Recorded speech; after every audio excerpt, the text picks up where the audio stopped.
How to share data on MTN.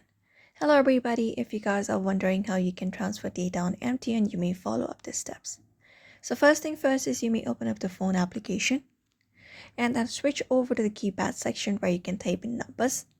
And the next step is you need to type in *321#. And when you do that and call using your MTN SIM, it will just probably open up this message on your screen. So what you can do next is just go ahead and type in number 1, which is number 2, which is give data. So just go ahead and type in give data, which is number 2, type in 2 and send. And then once that is done, you can just go ahead and select the number 1 option, which is called transfer from data balance.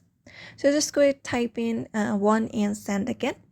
And then once that is done, it gives you option to enter the recipient's name.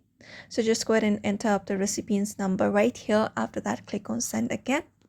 And once that is done, select the amount of data that you want to transfer. So maximum data is 3 GB. You can just go ahead and type in how much you want, for example, 2, and type in 2 and send.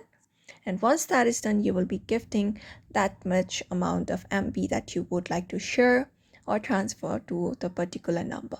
And that's it. So that is it for now. You may follow up this method in order to share data on MTN. So I hope this video was helpful. Give it a thumbs up and subscribe for more tips and tutorials, and we will see you on the next video.